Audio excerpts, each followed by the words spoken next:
But I mean, bro, so it's like you gotta let the referees. Can y'all hear me? Yeah. Yeah.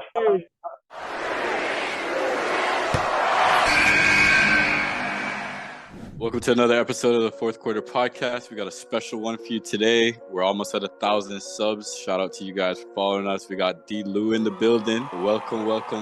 Just give us a quick introduction on yourself real quick. My name is DeLewis. I hooped at the Masters University with Phil and Chris my freshman year. That's about it. I'm from Rancho Cucamonga. I hooped at Etowanda High School with a lot of great players and everything. I was lucky enough to meet Chris and Phil at the Masters University where I played with them my freshman year. That's the boy. Yes, sir. Get into a couple questions right here, man. Obviously, we shared the same floor and all that stuff, but you've been at Masters a little longer than we did. Tell me the funniest story you got from being at Masters, man. Top two.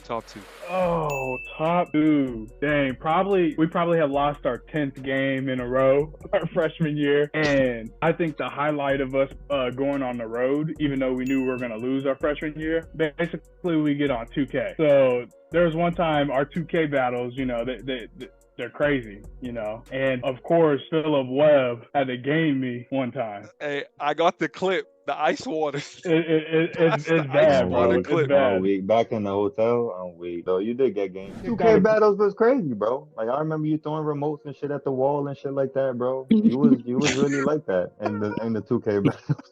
Hey, bro, I'm not gonna even cap. I was like that, bro. I was. You was like that. I would say another funny moment was. Nah, I ain't gonna disrespect you like that. Well, who you talking about? I'm talking about Chris. Coming up in here all hostile and shit, nigga. Like bring it. What you guys say about Chris? Oh, nothing, bro. Next question, please, Phil. Oh my gosh, bro. I got a question for you. One-on-one battles. Who is tougher between the three? Let me hear that. Listen, DJ got a right hand blessed from God himself. Let me tell you something right now, bro. If he throw that shit up with his right hand, it's probably going in. Hey, I'm not gonna cap. I think Chris and Phil, tough matchup, but I'm gonna have to go myself every time. Everybody would. We done had our battles, late night. Hey, specifically though, Phil was baby food. I was baby food. I was straight up baby food. It's capping, y'all. Hey, I ain't gonna lie, bro. The late night ones used to be live, bro. Nah, yeah. With JP too. Oh shoot, fools were throwing Everybody chairs. I'm not gonna even cap. It was like 50-50 everybody. It was like everyone had a chance to win too. I won't say anybody was cooking anybody. It was good one. Let me ask you this though: who was your favorite coach at Masters? Hey, that's a good question right there. Who's your my favorite coach of all time? I gotta go with my boy Evan Jenkins. Evan Jenkins. That's his boy right there. He held it down for him. Yeah, he held it down for me. I think EJ could. I would say probably one of the biggest impacts of my All-American season my senior year. That's love. Who would you say is the toughest player that you had to play against in your career? I got two. I'll probably say my high school teammate Jordan McLaughlin. He plays for the Timberwolves right now. He got hurt recently, I think, right? Yeah. So he's hurt right now and everything, but yeah, he bro. I know bro comes off the bench for the Timberwolves and everything, and he's a killer, but the things he used to do in practice was OD.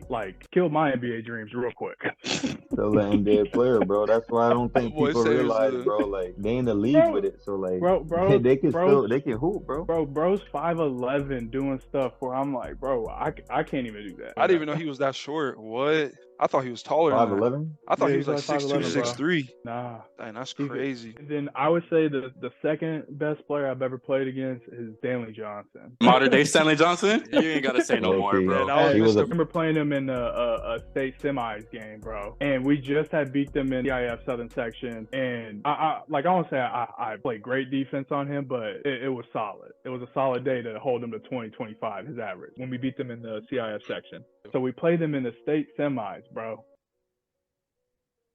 41. He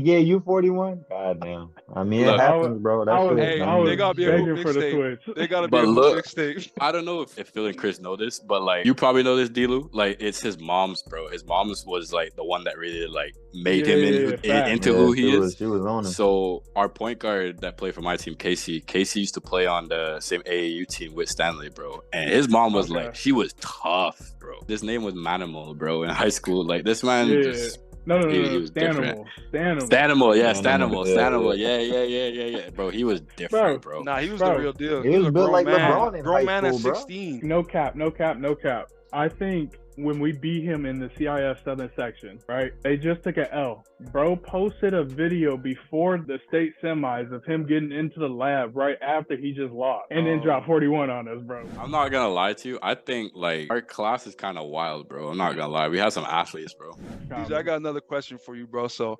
obviously people seeing you hoop, you know, and the lights are on, but crazy practice stories for us, anything that happened behind the scenes. Chill. Any crazy stories that just stick out? Bro, I'm crazy, bro. Like, I probably bust out. So, like, my name's DeLewis for 2. I like getting to the rack, so that means I'm probably drawing fouls when I'm getting to the cup and everything. So that's my game. I'm downhill. So in practice, coaches always used to target me and make an emphasis on like, hey, we're not calling fouls on DJ for some reason. So my teammates, you know, they took advantage of that, and I'm over here getting fucked. My fault. Can I come? You good. Bro, I'm over here getting fucking tackled in the air. So, you know, we lose the fucking drill or whatever. And coach is like, oh yeah, losing team on the line. I remember. I walked past coach, right, going to the line, and I said, next time, blow your fucking whistle. At the same time, I always felt like I was a little bit of a target, but I'm crazy. I come from like Etiwanda, where from my freshman year on varsity to my senior year, we're competing for state titles, CIF section, being top 25 in the nation, like playing against great competition like Tyler Eulis, Tyler Dorsey, like niggas like that, right? And then you get recruited, we go 4-25, and I'm like, damn, like I'm not trying to disrespect nobody, but we suck.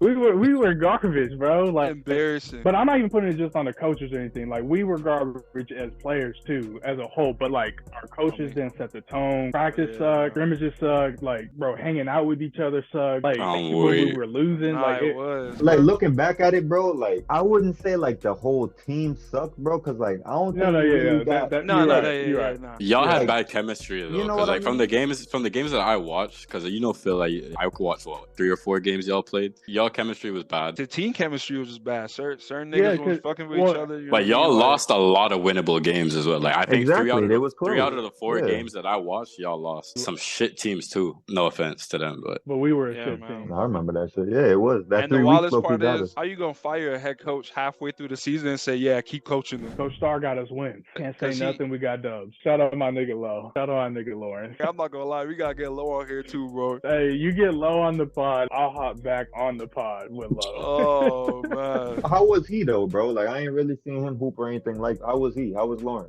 He was a lefty, Lawrence right? got it. Yeah. Lawrence got it. He won them ones. Like, me and Lawrence's ones and just like one-on-ones in practice, or just individual battles if we're going on 5s, like we both would say like tough matchup every time, bro. Lawrence is cold. Remember when he came the first time for the runs for his recruiting? He cooked. He went stupid. I was like, damn, I thought this was gonna be my team, nigga. He's on like, wait, y'all had you, Lawrence, and y'all had Tim at the same time too? Tim was there too, right? Yeah. So, bro, this was our starting lineup my junior year. It was Hansel, was Lawrence, me, Brock, and then Tim. Hansel, D1 bounce back. You got Lawrence, arguably Division I player too. Me, I would say arguably low mid-major Division I player. Could have been. And then you got Brock, D1 bounce back, and then Tim had every offer in the world. Low key, Tim could have played hella places, bro. I ain't gonna. Yeah. All I'm saying is, if I was Tim come out of high school and I had what I had, I would have been somewhere in Texas or something. Yeah, man. Shout out to him for that loyalty, though. Mr. Soares, shout out to the lineage. Me, because they got the whole lineage there now for real. Because his younger brother's there now too, right? No respect to Tiago. Forget that. Let's talk about Stephanie. She my goodness. Is she in WNBA? No. She's in Iowa, right? She's in the league, bro. Her senior year was last year or whatever, right? She tore her ACL like 10 games at Iowa State, and she was averaging like 15 and 10, bro. Got drafted in the first 5 picks in WNBA, bro. Didn't play the rest of the season. She like that. Tell me about life after hoop? What's that transition been for you? Bro, I would say after I had a really great senior year where we were a #1 seed in our national tournament, we won our conference, and then we won our conference tourney, and then I got selected to be an All-American and everything. So like great, but I was burnt out. I was lucky to beat my now wife where she was hooping at Hawaii. So I decided to, bounce to Hawaii, just kind of start a beautiful family with her and everything, bro. So that's dope, bro. Just recently married and expecting my first child in January. Congrats, bro. Yes, Love that for you. That's good. It's been a good transition. Like I said, my wife Jaden, she's my rock and everything, so she holds it down, and I really appreciate her. I got another question for that. As an athlete, you devote your life to your sport pretty much. You spend, like you said, you went to Etowanda, you're competing at a high level 24/7, playing some of the best talent that the US has to offer. You go into college, you have an amazing college career to finish it out. Did you ever have any regrets of not trying to go pro? That's a great question, and I say no, because I was wanting to really chase my relationship with Jaden, to be honest with you, and I kind of wanted something new other than basketball, because I was like, I don't know how long basketball is going to last for me, so I'd rather go get something that I know that I want. I don't think I have any regrets. I'll tell you, I'll keep it a band with you. I miss like the grind, for sure, the locker room and stuff like that, but like playing in games and like getting ready for games, I don't really miss that stuff, but I miss like getting better with the guys, I would say. For sure. Season and stuff like that. For you personally, obviously, you found something permanent to replace something temporary. So, I mean, that's good. I would say for most athletes that are transitioning that don't get the opportunity to play pro, they probably struggle with that mental battle. So that's good that, you found something, like you said, congrats again, married, expecting a baby, that's big. And that's, you're going to pour yourself into, your kid, which is great. But I had to ask because, a lot of athletes, they kind of struggle with that, finding their purpose after not playing their sport at that high level anymore. Do you want to speak on that a little bit? Yeah, bro. Like I understand where like it's a struggle sometimes where you feel like you're trying to find your identity, and it's hard because all you know is hoop. Like I said, I know that Jordan McLaughlin crushed my dreams to be in the NBA real quick when I was in high school, but like I was in the gym all the time, dude. Like I love being around the guys. I love doing extra work and everything. So that's all you know. So I could see how it's a hard transition for a lot of people, but I would say when you do get free time outside of basketball, if you are a pro or in college or high school or whatever, and you're taking it serious, be easy on yourself first of all, and then give yourself a chance to grow into a different hobby, like do something other than basketball to clear your mind, where you're not always on about basketball. That's just my advice. That's a clip though. That's a clip. I mean, like it's not just facts, because I mean it's not just all about hoop at the end of the day, right? Reality is you've left a legacy at Masters, like that's something that's never ever gonna change, and you can look at yourself, look in the mirror and be like, yo, I've done some shit in my career that a lot of people don't have the opportunity to do. And for a lot of kids that, because I get questions sometimes, I'm pretty sure everyone in this chat gets questions because we got youngins and stuff like that I message us and ask us stuff, and it's like they only see hoop, and like yes, the grind is important and stuff like that, but if I could go back and talk to 16, 18, 21-year-old me, I'd be like, yo, there's other shit besides just hoop that you gotta think about as well, because one injury can change everything. For example, that's right. And like you said, I would go back and tell 15-year-old me to stop pressing, because like we joke around like, oh yeah, I was kind of crazy in practice and shit like that, picking up tech, but it was just always because I was pressed. Like I would say putting pressure on myself 24/7, and that's where the anger, if you miss a layup or miss a shot, that's where, or you feel like it's a 50-50 call and you don't get the call, that's where the lashing out's coming from. So, but yeah, it's just telling yourself to be easy on yourself, and honestly, like I said, find different hobbies outside of basketball. So like for me, I think a big transition is like I wouldn't say that I'm good at it or anything, but I'm really into fashion outside of basketball, like shoes and stuff like that. So but yeah, I would just pick up on some different things to not always be on about basketball. Just to get you.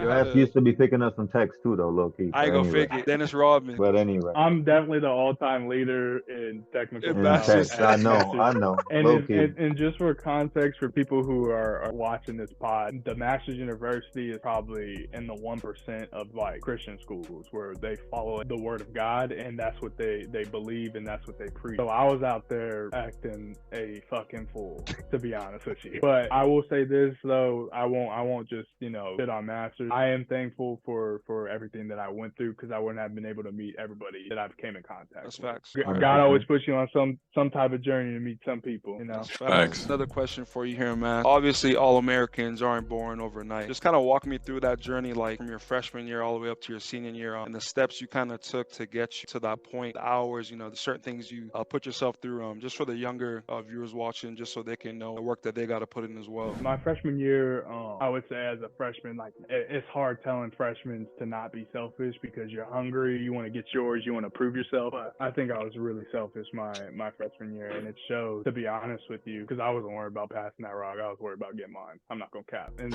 once you lose 10 games in a row, I don't give a fuck that feels open in the right corner because I'm putting this thing up. You're putting it up? I'm putting it up, or Reed Shackelford's doing it. One of the two. Yeah, y'all niggas was pulling. I ain't gonna cap. I'm saying I was selfish. I was definitely selfish. But then I would say the biggest jump was, I would say 3 people that really gave me a big jump were 2 of my coaches, and then one is a trainer / NBA player / mentor and everything, and Tommy Mitchell. Yeah, shout out to Mitch. Sophomore year, we get Coach Starr and Troy Lee as in our coaching staff and everything, and I got to work out with Troy, and he really helped me just create off the bounce. Honestly, Troy made me pick up my pace. Like I felt like I was just full speed, and he helped me like get pace to my game and everything. And then I would say I made a huge jump my sophomore year, and then my junior year, I would say going into that summer, I worked out with Tommy Mitchell a lot. Yeah, so Team Mitch got me, like I said, I'm going downhill a lot. Team Mitch helped me like finishing off the wrong foot, same hand, just like different combo packages of just getting downhill with like floaters and stuff like that. I think those 2 were really helpful in like building my confidence too as well. So shout out them. A lot of people are gonna argue this, but I think just like timing and like how I was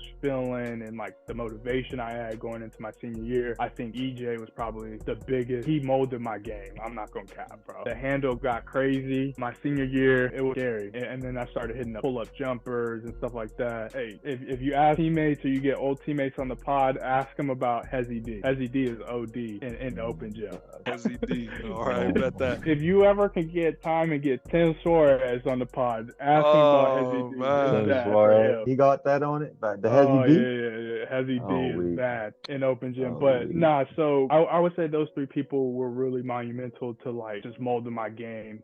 But back with EJ, he really helped me get a handle. He really helped me change my pace. He made me play harder, like realize I wasn't playing, I could play even harder. He also helped me with knowing when to pick my spots and shoot pull-up jumpers and stuff like that. Don't get me wrong, I'm a big guard too, so the post game is scary too. So don't get it twisted. To Chris's point, being an All-American is like, again, another amazing achievement. And like you said, you have some really good mentors to unlocking your potential. But a lot of people will say, okay, how much extra things did you did? Or would you say more so that it was the repetition of your work that you were doing, the consistency that separated you from someone of your build, for example, that isn't able to achieve All-American status? I'll highlight going into my senior year that summer. I kid you not that when it hit summertime and school was done and everything, I went home for about a week. I came back and I worked out I probably had 2 a days, maybe 3 times a week, but I worked out probably every day other than Sunday. Sundays were off days, but I was in the gym consistently my senior year. Yeah. It was nothing but hoops, bro. Like I probably should have got a hobby that summer, but yeah, that's all it was. It was like I was like me and EJ, that's all we did all summer. It made us grow pretty close. I'm really good friends with him and everything, but I think it's about repetition, but it's about honestly getting your ass in the gym, to be honest with you. And I think I made that mistake. I think I made that mistake in high school where I didn't realize, where I was like, you're immature, you don't know. Like I didn't know it was really getting recruited like you see college coaches. I'm saying like a freshman, sophomore in high school. Yeah. You see college coaches coming in for your team and oh shit, like you got watched, you got all Pac-12. Yeah, bro. Yeah. So, popping up. Yeah. It'd be like that. I respect it. That's the thing with like a lot of young kids nowadays, because obviously, I'm not gonna lie, social media is a blessing and a curse. Like a lot of people see the highlights and it's a lot different than when we were playing, because it was huddle. We had huddle back then, what I mean? Like it wasn't like what it is now. To the young kids out there listening, like look, it takes a lot of hard work and you know how to get there. It's just a lot of kids don't want to put in the work to do it. But I mean, like someone like, for example, DeLewis, like that's a perfect example of someone that you should listen to, that because yes, he's a gifted athlete, yes, he has good mentors, but it's the work that he put in and the committed time that he put in. That's what you got to do if you want to get a shot at it. And I would say this too, like to high schoolers, just keep getting in the gym, keep working, don't get discouraged. on whatever your situation is and everything, but the game will bless you if you put in the work at the end of the day. That's what I wholeheartedly believe. If you put in the work, no matter if your skill level is not NBA, there's a school for you if you're working hard. I would say 9 out of 10 times. So if you put in the work and you're willing to wake up early and go to sleep late because you're getting extra shots in or you're in the weight room, then it is what it is, whatever you got to do to get to college. And I think that's what hurt me, and I didn't realize that till it's a little too late in my senior year, where it's like, yeah, I could have worked harder, even being on a top 25 team pretty much my whole year at Wanda. I think I could have worked even harder, and maybe I would have been at a Division I level instead of an NAIA level, you know. But I'm not mad at my journey or anything. We played Division I teams too. I'm not gonna cap, I cooked. Besides UCLA. He said he was cooking. He said besides UCLA. Besides UCLA. Oh yeah, that was live. I remember when y'all played them though. What was the score? It don't matter. They won by 50. Y'all was competing in the beginning. Bro, they had 7 NBA dudes. Usually Coach Starr come in and he's talking like, we about to win this game. We about to beat them. Woo, woo, woo, woo. And this is, mind you, Troy Lee is on our staff too. And we got TJ Lee at that's right. They had TJ. TJ Lee was there. They had TJ. Our coach's brother is on the other side. And we or they come into the locker room. They're trying to tell us like game plan, stuff like that. But usually Coach Starr is like, oh, we gonna win. Bro, he couldn't even bullshit. He didn't say that. He kept it 100. Did they have? Was he said, let's just go and execute. Let's play hard, bro. Let's play hard. Go team. Was Handy on that team too at the time at UCLA? Jalen Hamilton. Jalen Hands. It was Lonzo. It was yes, he played that Lonzo team, bro. What is it, Coach Alfordson? Some bro from St. John Bosco. His name is Hamilton or something like that. He was at UCLA. I don't know if you guys remember him. They had TJ Leaf and then Thomas Welsh, and then they had EK on the Thomas bench. Welsh. Bro, it was crazy, bro. Yeah, it was crazy. Yeah. And the crazy thing is I played Thomas Welsh in high school when he was at Loyola. I played against, I think it's Isaac Hamilton when he was at St. John Bosco, and then I played obviously Lonzo. I grew up playing Lonzo. Oh, so you got a taste of that Chino Hills action. Oh no. They definitely got a taste of us first. No cap. We were running that conference, and then it was just Zoe, and then Jello got there the next year. It was ugly. That was it. That was the game changer. Yeah, it was ugly. Jello. But we also too so they won conference my senior year at Wanda. They won the conference or whatever, but we also lost in the CIF section championship game against, I don't even remember. But yeah, bro. Low key, this kind of off topic, but like, you played against Jello, right? Yeah. I grew up playing against all of them. Is he nice or what? I'm gonna give you another story, bro. Let me hear this. Let me hear what you got. I'm probably on his 40 bucket list too, bro. Like for real? he gave me bro. I had a head coach, bro. Oh my gosh, I had a head coach in high school who was crazy. He was nuts. His name was Dave Kleckner, and bro, he was cussing me out. You a bleep, you a this, like the P word and everything, bro. And he in your face, bro. But this dude Jello was cooking. I swear to God, it was like clay, bro. It was really like that, bro. He was not dribbling the ball. It was just like catch volleyball line. You know how you had the volleyball line in high school, bro? And right. This flame throwing. And the coach is like, "Why are you leaving him?" I'm like, "Bro, my hand is like this, fam. Like niggas just heading today. What you want me to foul him?" Shout out Jello. Jello like that. Jello like. He built like a man too, bro. Like in high school, he was built like. Cause his post game was real. His post game was the real deal. Yeah. Volleyball was crazy, bro. It was crazy. He was strong as hell. All of them are crazy, bro. It was crazy playing against them, and I grew up playing them all the time in AAU. Is he the shortest out of the three, or what? Now yes. Okay. So he be shooting low key. You being our first guest, we're gonna ask you. We want MVP, best team in the West, and best team in the East. I'm gonna tell you something real quick. Chris, Phil, and I have had some predictions that are working out. I said sleeper team is the Orlando Magic to do some damage and Oklahoma City to do some damage. Chris said the Rockets. Hey, the Rockets. Hey, that was a hot take to make to do some damage because all three of these teams have not done much the last couple of years, right? Okay. I said the Timberwolves too, low key. Yeah, he said, and Phil said the Timberwolves. So what's the first question? Who's your MVP and who is the best in the West and the best in the East?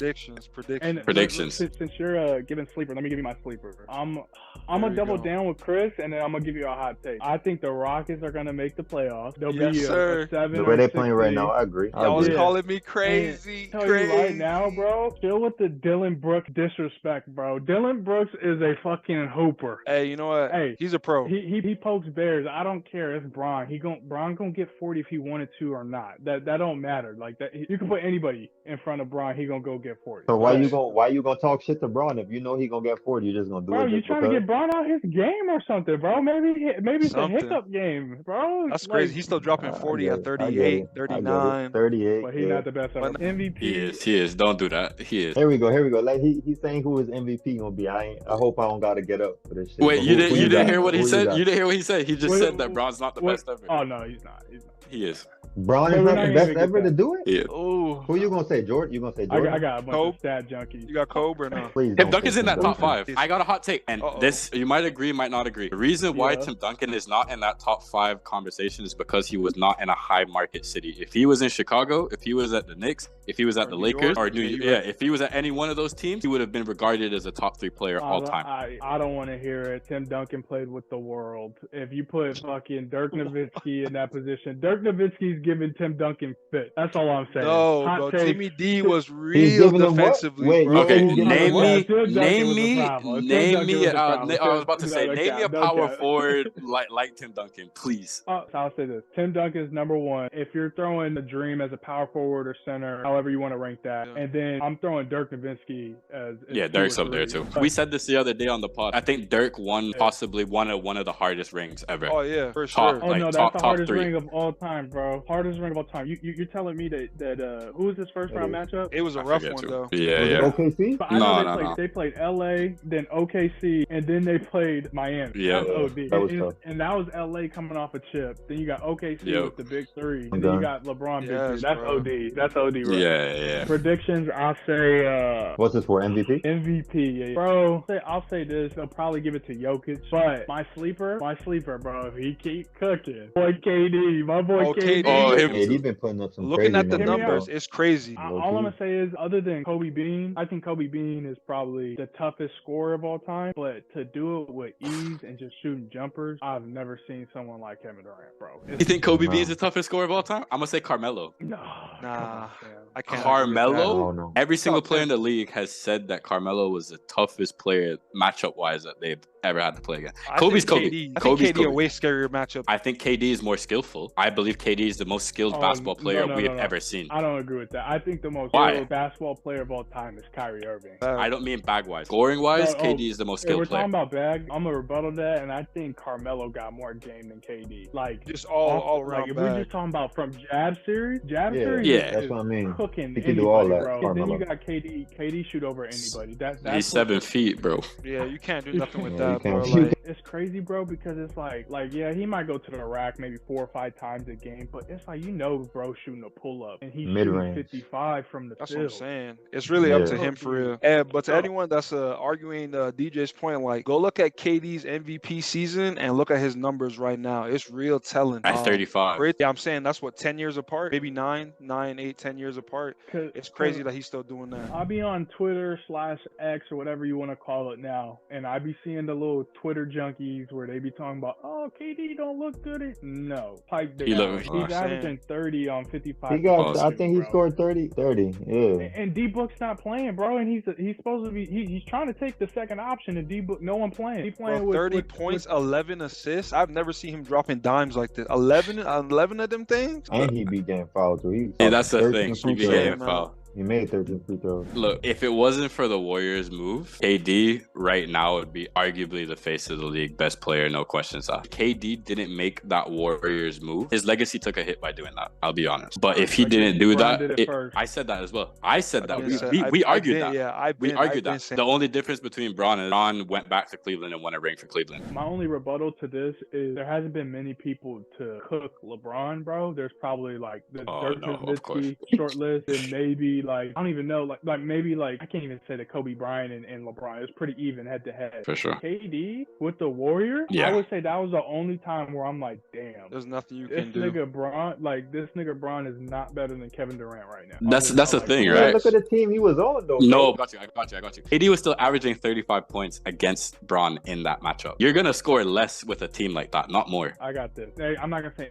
any NBA player sucks because they're cold. Because they would cook me any day, anytime, any place. Mhm. But when you say look at KD's team, bro, LeBron has 2 Hall of Famers on that team too. He got Kyrie Irving and Kevin Love, right? And then you got J.R. Smith, OD 6-man. So people try to downplay that LeBron's team wasn't OD. Like LeBron's team was OD too. Extremely OD. Who had the most OD team? Hold on, though? the Who Warriors had the by most far. OD team? Keep it a bench. It's not even a Bro, like, question. bro, niggas is counting Draymond. Like, come on, dog. Like, people are like, oh, it's a big four. Like, I'm not saying Draymond don't play his role and he don't do his thing and everything, but you telling me that's the Hey, he played a crucial role, man. You know what it is? People are saying that the team was OD because the longevity of those players currently today. Like J.R. Smith is no longer playing in the league. Kevin Love is not what he was. But Kyrie's still playing at a high level, and LeBron obviously still playing at a high level. But then you look at the Warriors, they won a ring after that, after everything. And obviously Clay right now is playing like dog shit. Leave that where that is. Best team in the East, best team in the West. I'll go with the Eastern Conference. I think that Boston's coming out the East. Like, I used to not really be a fan of Kristaps, but I think him being like a third option on a really good team is OD. How he can play his role, like he's not. I don't think he's a first or a second option, but if he plays his role and he continues to play, like I don't know what his stats are, but I'm gonna assume there's around 18 and 9. Yeah, he's doing, so yeah, he keeps doing stuff like that. The Celtics are coming out the East, no question to me. And Holiday, then, big pickup too. Shout out Drew Holiday. He's OD, bro. I'm not trading Drew Holiday in that trade with Damian Lillard. Yeah, crazy. Like, Drew Holiday's too big time for their team, and they won a chip. I'm saying it's lucky because Kyrie got hurt, and KD's big-ass foot was on the line. Was on the line, yeah. Yeah, bro. Like they won a chip with that squad, so it's crazy that they traded Drew away from that. But I'll say the Celtics, not to get off topic, and then I'll give you a sleeper in the West. I think Denver's going to come out the West again. I think their team is OD with Jamal Murray. Put some respect on Jamal Murray's name. He's crazy. Nah, he's nice. I don't think Denver's coming out the West this year. Oh, and shout out my nigga Michael Porter Jr. Hey, no pass, bro. Like he got the best role in the league, bro. I don't care about being a superstar. I don't care about I ain't got to talk to the media, no nothing. The coach just said, Michael, when you open, just shoot the rock. Shoot. Say Bro, I saw a crazy ass stat where that nigga played like 130 minutes and no assists, bro. That shit's nuts. That's crazy. That's crazy just as buckets, hell. just all buckets. Shout out to Michael Porter, bro. And then I say sleeper team, bro. I'm always rooting for KD, bro. I'm always rooting for them. If Brad Beal gets on the court and they can, before the All-Star break, I would say, and they can start playing some games, I think they'd be real dangerous. Because KD's going to play that second role, and he's good at it because he don't need to rock at the end of the day. He can play off of other people just like how he did in Golden State, and then keep giving that boy D-Book the ball. And Brad, you go sit in the corner. What Nick Young said, boy, go be a corner boy. It's cool because then KD can play with Brad when the bench comes in, and KD can go be the corner boy while Brad's cooking. You know, KD will never be a corner boy. I think. Shout out to Kevin Durant. I know he got a couple burners still. Shout out to him. Adidas is on that ass this morning, KD. Before y'all go, I don't know why niggas be cooking Kevin Durant. He a wholesome fella, bro. Like he ain't do nothing. He just want to hoop. People be coming for his head, and then you expecting a grown man not to come back. I respect the pod and everything. Like, this is cool. If you guys get other teammates and stuff like that, I'd be a guest on you guys' pod again. JP said he coming on next week. Oh, that's hey, bro. We appreciate you though, for real. Thanks for being the first guest as well, bro. Like, there's a bunch of hoopers spread out all around the world, low key. You know, like we all got different networks, different hoopers from different places that we want to have on. You were the first pick. I appreciate it. Yeah, I'm supposed to be number one. I'm number one in Chris's heart still. There we go. Facts. Y'all was boys. Y'all was boys. Later, fellas. All right, bro. Appreciate you, my boy. Thanks for coming on. Yeah, be for back sure. on here, bro. Yeah, No bet that.